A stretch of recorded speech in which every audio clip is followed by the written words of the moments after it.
Good morning, everyone, and welcome to the JW3 Friday briefing. In case there are people on the line that don't know me, I'm Judy Trotter, I head of adult education at JW3, and I'm sad to say that it's 9 months since we started doing these Friday briefings. Since October the 7th, we've worked at keeping the JW3 and wider community connected to each other and to Israel. With new programs covering the war between Israel and Hamas and all else that's going on in Israel, as well as multiple projects to highlight the ongoing plight of the hostages. And of course, this weekly connection to Israel. We're lucky today to have double guests. For the first time, we're going to have a couple. And I first met Dror and Iris in January 2023 when they were in the country and came to JW3 on a Sunday evening, which was just lovely to speak about Dror's passion of Heschel. Dr. Dror Bondi is a research fellow at the Hartman Institute, one of our favorites in Israel. He has a doctorate in Jewish thought from Bar-Ilan University, who we also work with. He's an author, translator, and editor, and a lot more, which is on the web. I'm only doing brief intros here so we can have longer to hear from them. Iris is an ordained rabbi by the Beit Midrash for Israeli Rabbis. She's a fellow, and I love this name, the Honey Foundation for Spiritual Leadership in Israel. So good. And they live in the Gilo neighbourhood, where she has led the community's resilience team through the war. So as always, please put your questions in the chat so I can pose them if there is time. Dror and Iris, it's not an easy task of you. Thank you so much for joining us. Please share with us what you would like to this morning. There we go. Good morning. Dror, over to you. Yes, good morning for everyone. I will start. I believe that all of you hear news every day about Israel or every week, and you know the challenges and the meaning of the war. But I want to start from one point that I don't know if everyone about knows, that most of the IDF soldiers are not professionals, are not in the regular service like in other armies in the world, but most of the soldiers are reserve, which means regular people. I myself was soldiers for years. Now, thanks God, I'm too old for this. But which means that everyone I don't know if everyone, but a lot of people in the age between, after the regular service of most of the people of the men between age 22 and 42 are in the fields.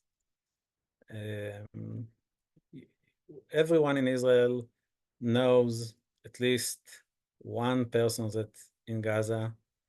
And yesterday night, I spoke with a neighbor, and she told me that since the war began, she has no one night that one of her sons was not in the war. Every one of them, through all these 9 months, she had no one night for sleeping without worries about her sons. And a lot of families, a lot of wives are alone, and with the challenges of how to support the man in the field when you are in such a challenge. And of course, there are a lot of people who left their home. You know the news. I want to speak from a point of view of educator. I teach in universities and colleges, and a lot of my students are coming to the class from the fields, from Gaza or from the north. And who knows what they have been through during their service, how many of their friends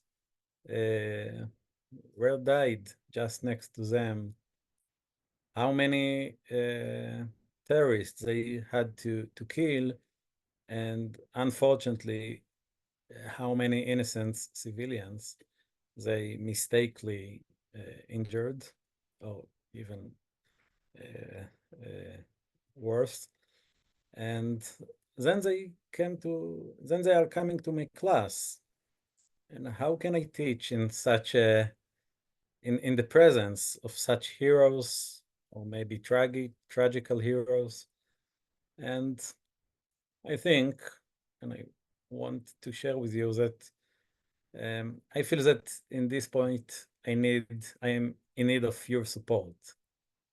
One of, on my opinion, of the main prices that the Jewish people in Israel has to pay in the war is the very feeling of surviving, that you have to protect your family, that you have to protect your children, that you have to protect your wife, your parents, that you have to leave everything and go to the field and go to fight and go to kill, and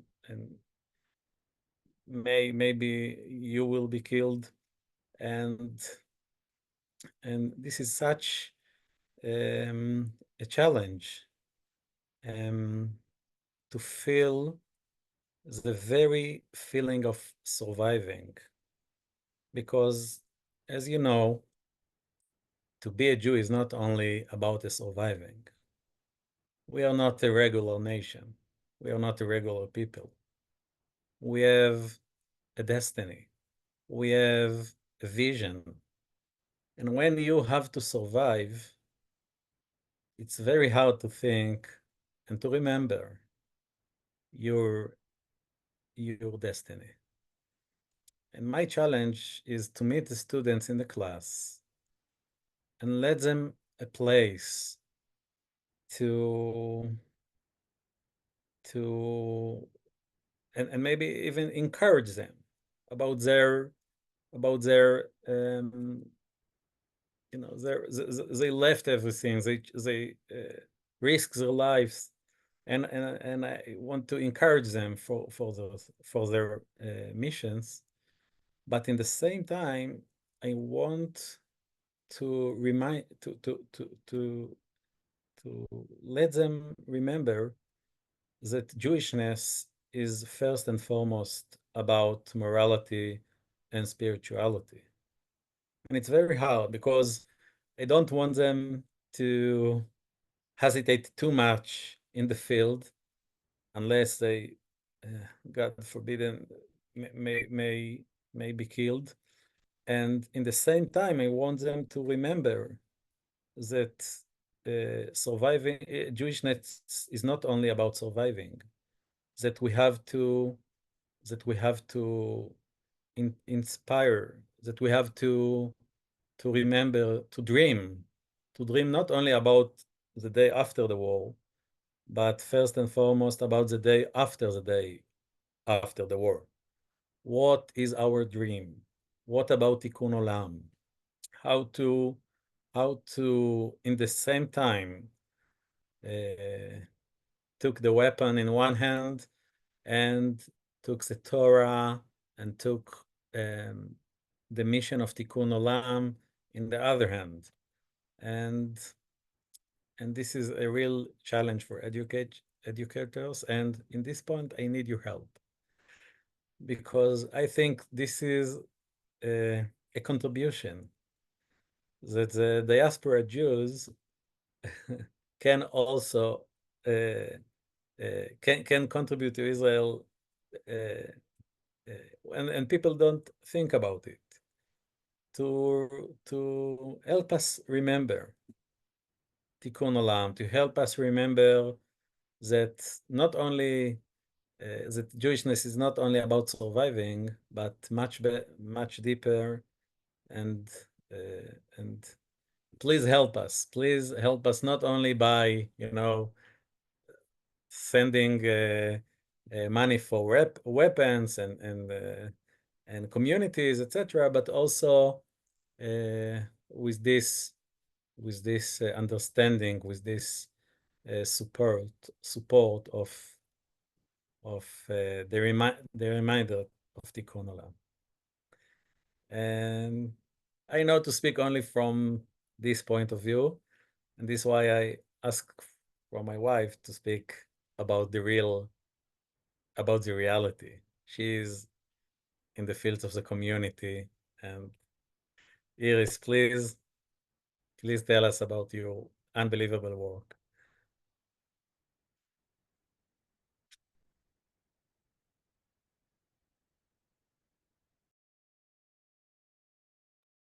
I'm sorry. Shalom. I first want to say that it's not very comfortable for me that only we are talking and we can't hear you and get to know you. So maybe at another time, but just to say that what I'm used to is sitting in a circle and working through connection. So it's so when Dror was speaking, I remembered a midrash about Yosef when Potiphar's wife tried to tempt him. I'm sorry for my English. It's not. I think that's the word, right, Dror? And the midrash says that what helped Yosef stay connected to his truth and to his self is that he looked in the window, and the face of his father looked at him from there. Okay, it's as if his father came to him to protect him, to remind him who he is. But it's not that really his father came, right? It's that he succeeded to imagine to be not only here and now, but to lift his eyes and see forward. So I want to say that I feel that is something that is for mankind is trivial for living. The ability to imagine and to wish. And for us now, it's a very, very difficult mission. I'm sorry, I didn't plan to.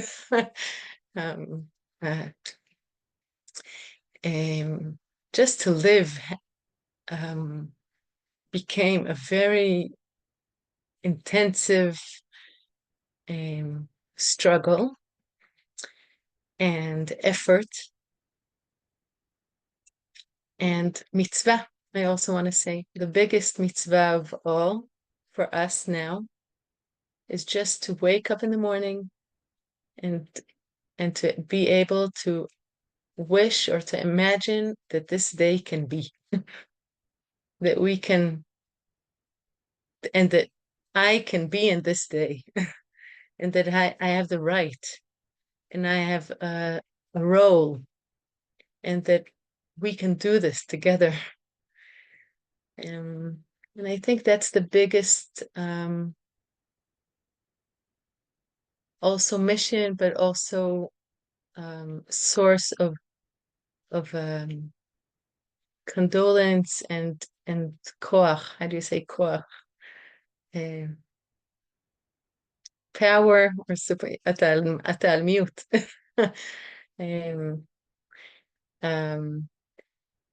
That we're here together, and I think the community in this time is so crucial, and so really it's a life changer. I speak with many soldiers from our community, and and not only from our community, and I'll say a word in a minute about the community.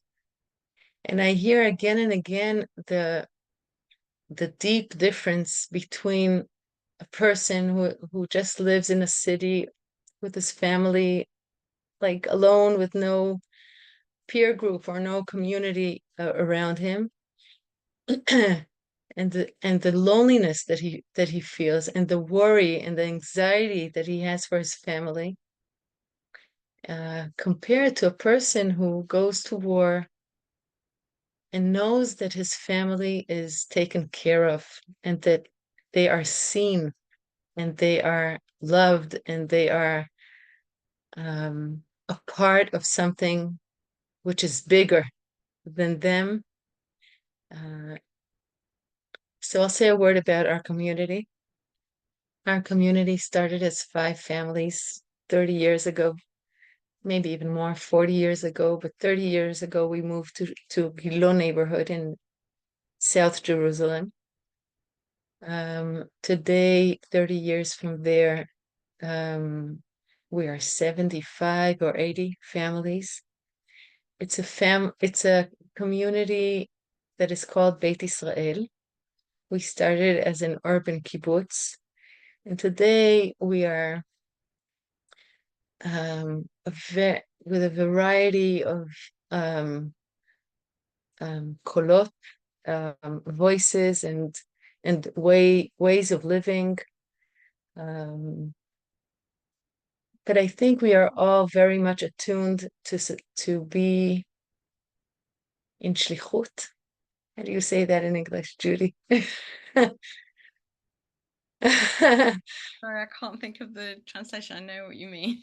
Hopefully most people will think to of be that. meaningful to others, to the society, to the Israel society. We have many projects of education projects with elders, with children, with all kinds. And and I think that in a impossible way, and it's hard even to say it, but I think it's the truth, that the years of the COVID, and now this year, the 280 days that we are in war, deepened our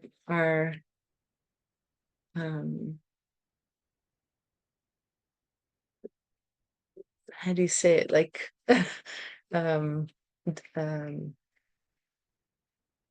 fellowness, can you say that, fellowship, our connection with each other, the meaning of the fact that we are a community.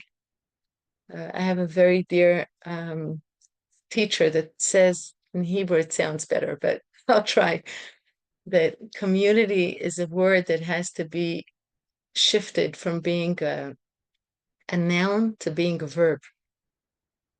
It's something that we do. It's not something that we are. It's something that it's something that needs nourishing. It's something that needs practicing. It's something that is up to us. It's something that changes all the time.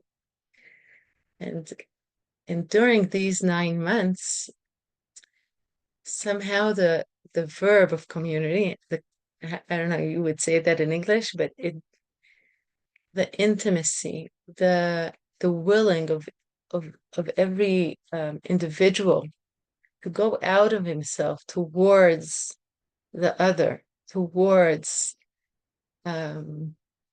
his neighbor, and his just towards others, is very, very moving. I'll say that it's very hard. I don't want to like give the impression that it's romantic, because it's not. It's very hard. There are many, many needs, and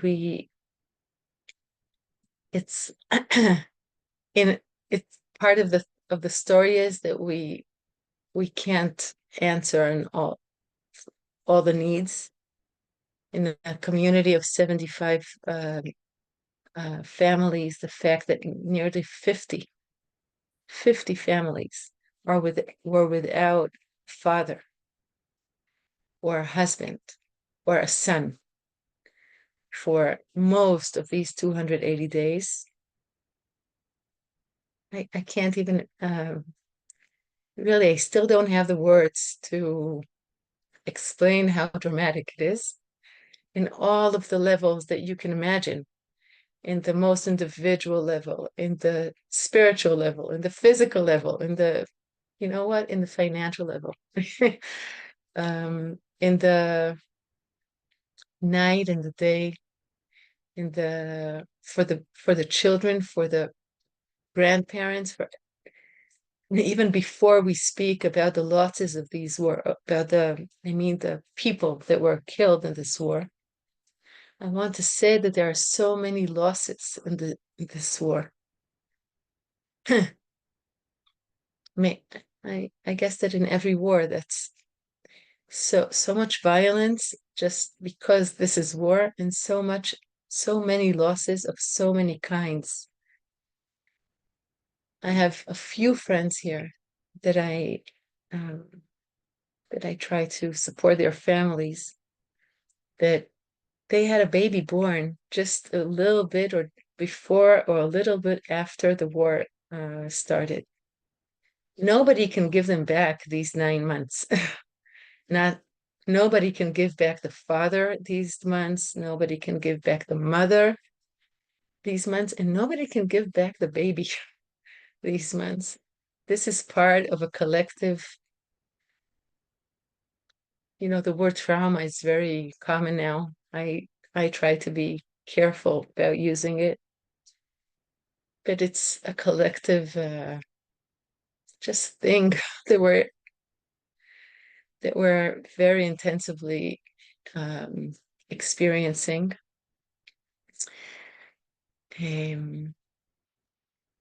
I'll say maybe two more things.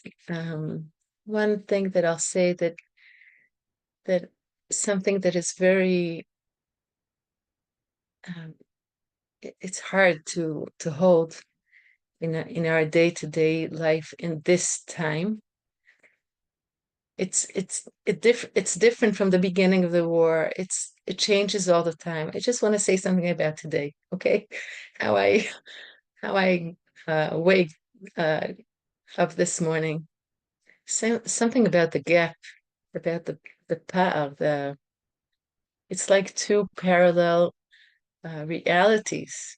We know that the war is continuing, but the life, like the day-to-day life, okay, waked up this morning, I met a friend, I'm cooking for Shabbat, okay, I have to take care of my children, and it's not in our there's a poet named Zelda, a very, very, very unique poet in Israel that passed away 40 years ago, but just now there's a new book of her writings, and the book is called Le'ehov et ha'chaim belev nishbar, which means to love life with a broken heart. And I think it's a sentence that holds the gap, how to love life and live and continue and go on, but without denying or turning our back to the broken heart and to all the pain that is still so active. So the last thing I'll say is that we do our best. We try to do our best. It's not enough, but I think it's a lot.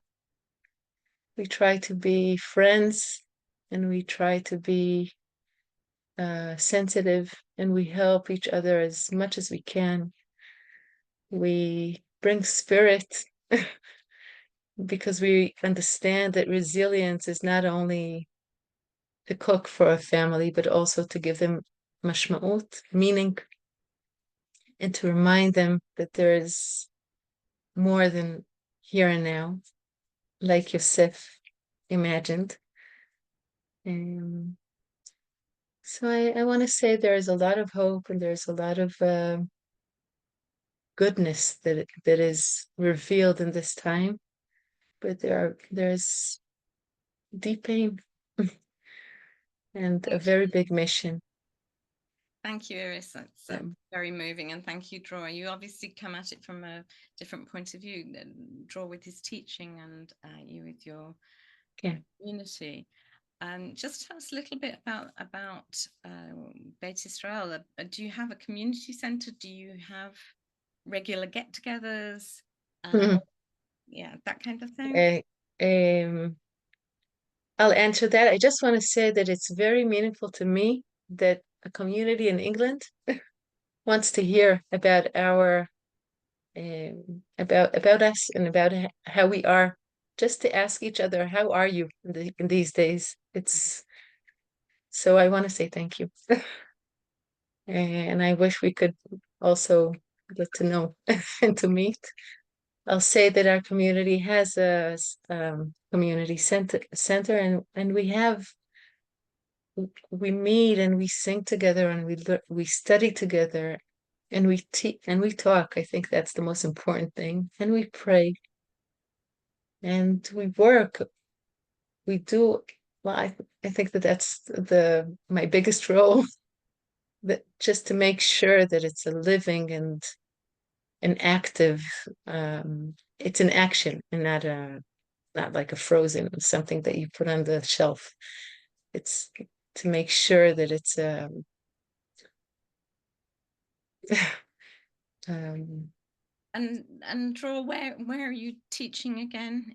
You're going outside the community, as most people are, I presume, for work, but you have plenty of time to be also part of the community. Unmute yourself. I'll mute. Oh, sorry, my fault. Okay, hold on 1 second. Now you can do it. Thank you.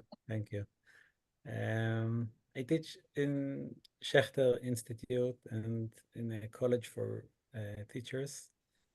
And very good students, want to be teachers, want to learn Jewish studies, and just came back from Gaza. And it's this is the challenge, the abyss between the reality and the dreams.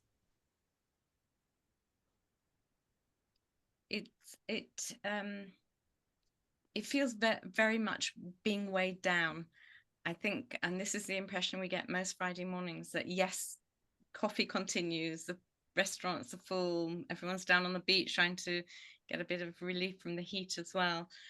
But 9 months is a long time to be resilient and to feel this. I've had a comment from Jacqueline, whose son lives in Israel, and empathizes with what you're saying. She says that she can feel this in her son and daughter-in-law's community in Hamad Siv. She's been out to visit them a few times, and Paul's spoken to us a couple of times on the Friday mornings. And it's reminded us yet again, you know, our community at JW3, as I said, this week particularly, there's been a lot of people in the building, and the talk is very important. And when we're in the building, it's often about Israel, not 100% by any means. We also do the personal stuff, as you are doing over there, but we never forget.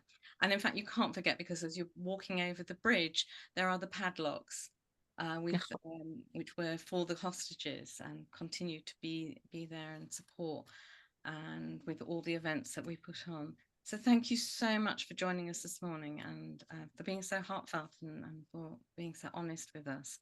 We wish you strength. We will be supporting you in all our talk, and hopefully you will be able to come and visit us at JW3 again. And I know a lot of our community here this morning and in the wider community are coming to Israel as a way of supporting, also because we love Israel and we want to be there, be with everyone. And you are all invited. When you come to Israel, you're all invited to us, to our home, to our community. We would love and we would be honored to have you over. A new kesher for this morning. I wish and you. We are praying for winning in the Euro. No, we nearly got through the whole half hour. Not allowed. But thank you. And there's great excitement this weekend with the Euros and with Wimbledon and cricket. It's just madness on the sports side. But most of us kind of put that to one side. Can't ignore it, but we'll concentrate on you. So we wish you a Shabbat Shalom. And joining us. Thank you everyone for joining us. And just to mention, because it's new, there are we're coming up to the end of term. On Monday evening I have Toby Green talking about Israel, past, present and future. On Wednesday night we have Alan Making coming in from Israel to talk to us in the evening about nuances of the Israel community. And next Friday we have homegrown Sam Liebens, who has made Aliyah quite a long time ago, and it'd be lovely to see him on screen. So Shabbat Shalom, everyone. Thank you again, Iris and Dror, and stay safe. Take care. Bye. Shabbat Shalom. Shabbat Shalom.